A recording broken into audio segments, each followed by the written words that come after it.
أعوذ بالله من الشيطان الرجيم. بسم الله الرحمن الرحيم.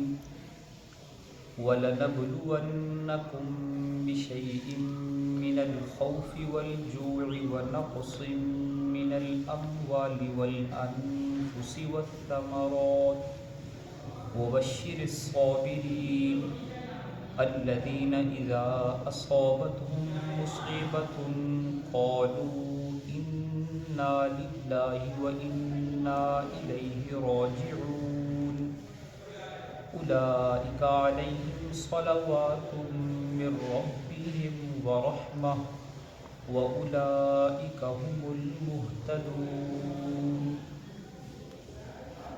سورہ بقرہ آیت نمبر 155، 156 اور 157.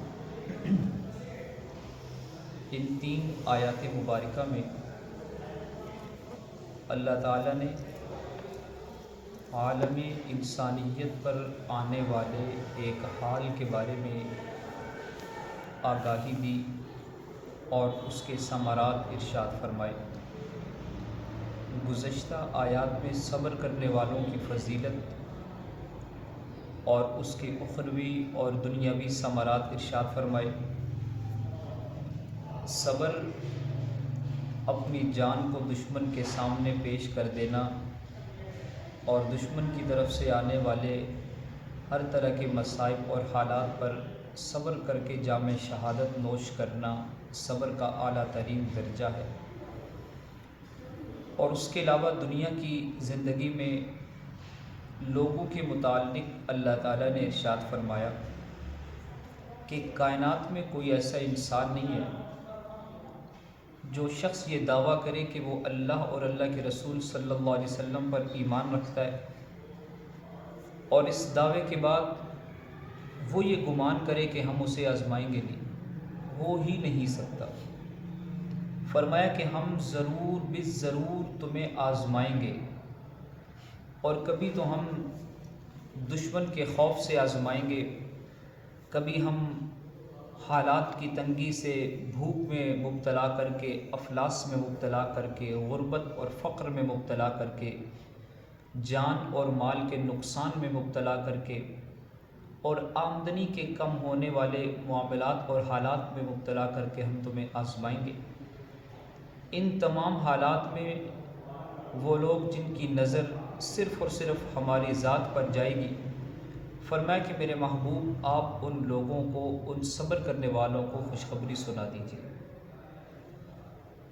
یہ وہ لوگ ہیں کہ جب بھی دنیا کی زندگی میں انہیں کوئی مصیبت پہنچتی ہے، انہیں کوئی دکھ ملتا ہے، کوئی تکلیف ان پر آتی ہے، تو ان کی زبان پر بس صرف اور صرف ایک ترانہ اور ایک صدا جاری ہو جاتی ہے، اور وہ زبان حال سے اور دل کی دنیا میں اپنے دل کی زبان سے یہ کہتے ہیں کہ انا للہ و انا الیہ راجعون. ہم اللہ ہی کے ہیں اور اسی کی طرف ہمیں لوٹ کر جانا ہے. ایک ترجمہ تو اس کا یہ ہے جو عام طور پر کیا جاتا ہے کہ ہم اللہ ہی کے لیے ہیں اور اللہ ہی کی طرف ہمیں لوٹ کر جانا ہے. انا للہ، بے شک ہم اللہ ہی کے لیے ہیں، و انا، اور بے شک ہمیں، الیہ، اسی کی طرف، راجعون، لوٹ کر، یعنی دنیا کی زندگی کے بعد ہمیں آخرت کی ہمیشہ والی زندگی میں اللہ ہی کے پاس جانا ہے. لیکن ایک بڑا پیارا اور خوبصورت ترجمہ اس کا رئیس المفسرین مولانا حسین علی رحمۃ اللہ علیہ فرمایا کرتے تھے. وہ فرماتے ہیں کہ ایمان والوں کی علامت یہ ہے کہ جب انہیں کوئی دکھ اور تکلیف پہنچتی ہے، جب انہیں کوئی مصیبت پہنچتی ہے، مصیبت کہتے ہیں کہ ہر اس عمل کو جو آپ کے دل میں ناگواری پیدا کرے، یعنی آپ کو برا لگے، بس اسے مصیبت کہتے ہیں. لائٹ چلی جائے تو بھی ناگواری محسوس ہوتی ہے، اسے بھی مصیبت کہتے ہیں. دیا چلتے چلتے بجھ جاتا تھا تو بھی انا للہ و انا الیہ راجعون پڑھا کرتے تھے. ہم نے اس آیت کو صرف اور صرف موت کے ساتھ خاص کر لیا کہ کوئی مرے گا تو تب پڑھیں گے، اس کے علاوہ نہیں پڑھی جاتی. جب بھی کوئی مصیبت، ناگوار حالات کا سامنا ہو، یعنی کہ خلاف مزاج کچھ بھی ہو جائے، فوراً زبان پر یہ الفاظ ہوں انا للہ و انا الیہ راجعون۔ اس کا مطلب یہ ہے کہ ہم اللہ ہی کے لیے ہیں، و انا الیہ، اور ان دکھ کے حالات میں اسی کی طرف ہم رجوع کرتے ہیں۔ ایک ہے اس کی طرف لوٹ کر جاتے ہیں، ایک ہے اسی کی طرف رجوع کرتے ہیں، یعنی کہ حالات اور مصیبت کا دکھڑا ہم اللہ کو سناتے ہیں۔ سمجھ آئے کہ نہیں ترجمہ؟ ہم اللہ ہی کو سناتے ہیں، اللہ کے سوا اور کسی کو اپنے دکھ اور اپنے غم کی حالات کو بتاتے نہیں ہیں۔ ہم اللہ کو بتاتے ہیں کہ ہمارے کیا حالات ہیں، کتنی بڑی مصیبت ہے، اس لیے کہ صبر عطا کرنے والا بھی اللہ ہے، حوصلہ دینے والا بھی اللہ ہے، سننے والا بھی اللہ ہے، اور سن کر قبول کرنے والا بھی اللہ ہے۔ مداوع اللہ کے پاس ہے، اللہ کے سوا کسی اور کے پاس ہمارے دکھوں کا کوئی مداوع نہیں ہے۔ اس لیے بے صبرہ انسان وہ ہوتا ہے کہ جس کے دل میں یہ بات ہو کہ جو کچھ دنیا کی کمائی ہے یہ میری محنت کی کمائی ہے، وہ بے صبرہ ہوتا ہے۔ جب اس کے مال میں کمی آئے، اس کی تجارت میں کمی آئے، اس کو نقصان ہو جائے، یا اس کے گھر میں کسی کی ڈیتھ ہو جائے، تو وہ ایسے الفاظ اس کی زبان سے ادا ہو جاتے ہیں جو اللہ کی ناراضگی کا ذریعہ بنتے ہیں۔ صبر کرنے والا انسان وہ ہوتا ہے کہ جس کے دل میں یہ بات ہو کہ میرا کچھ بھی نہیں ہے، اس کائنات میں جو کچھ مجھے ملا ہوا ہے وہ بھی اللہ نے دیا ہوا ہے، چاہے وہ مال کی صورت میں ہے، تجارت کی صورت میں ہے، زراعت کی صورت میں ہے، اولاد کی صورت میں ہے، رشتوں کی صورت میں ہے، اور تعلقات کی صورت میں ہے۔ دینے والا اللہ ہے، تو جب دینے والا اللہ ہے تو جب چاہے وہ لینے پر بھی قادر ہے۔ یہ رشتے، یہ تعلقات، ماں کو ماں اللہ نے بنایا، باپ کا رشتہ اللہ نے بنایا، بیٹے اللہ نے دیے، تو جب دینے والا اللہ تو لینے والا بھی اللہ ہے۔ جب یہ سوچ پیدا ہو جاتی ہے تو اللہ تعالیٰ صبر کرنے کی توفیق عطا فرماتے ہیں، اور جو صابرین ہیں، جن کو صبر کرنے کی توفیق مل جاتی ہے، ان کے متعلق اللہ تعالیٰ نے ارشاد فرمایا کہ ہم انہیں 3 طرح کی انعامات انہیں عطا فرماتے ہیں۔ پہلا انعام ان پر یہ ہوتا ہے کہ یہ وہ لوگ ہیں کہ جن پر اللہ کی خاص رحمت نازل ہوتی ہے۔ صبر کرنے والوں پر اللہ کی خاص رحمت نازل ہوتی ہے، خاص عنایت۔ صلوات من ربہم، صلوات، صلوات صلات سے نکلا ہے۔ صلات کی نسبت اگر رسول کریم صلی اللہ علیہ وسلم کی طرف کی جائے تو اس کا مطلب ہے کہ درود۔ حضور صلی اللہ علیہ وسلم کی نسبت، جب اس لفظ کی نسبت نبی علیہ السلام کی طرف ہو تو اس کا مطلب ہے درود۔ جب اس کی نسبت لوگوں کی طرف ہو، عام انسانوں کی طرف ہو، تو اس وقت اس کا مطلب ہوتا ہے رحمت، خاص رحمت۔ یہ وہ لوگ ہیں، کون سے لوگ؟ جو صبر کرنے والے ہیں۔ یہ وہ لوگ ہیں کہ جن پر اللہ کی خاص رحمت نازل ہوتی ہے، اور ورحمہ، اور اللہ کی عام رحمت بھی ان پر نازل ہوتی ہے۔ خاص عنایت کا مطلب ہے کہ اللہ کی خاص نگاہ میں یہ لوگ آ جاتے ہیں، اور اللہ کی عام رحمتیں جو عالم انسانیت پر اتر رہی ہیں وہ بھی ان پر نازل ہوتی ہیں۔ وَأُولَٰئِكَ هُمُ الْمُهْتَدُونَ، اور یہی وہ لوگ ہیں کہ جو ہدایت یافتہ ہیں، وہ ہدایت کی جس کی تمنا اور دعا ہم ہر نماز کی ہر رکعت میں مانگ رہے ہیں، اهْدِنَا الصِّرَاطَ الْمُسْتَقِيمَ۔ تو خالق کائنات نے فرمایا کہ یہ وہ لوگ ہیں جو ہدایت پر ہیں۔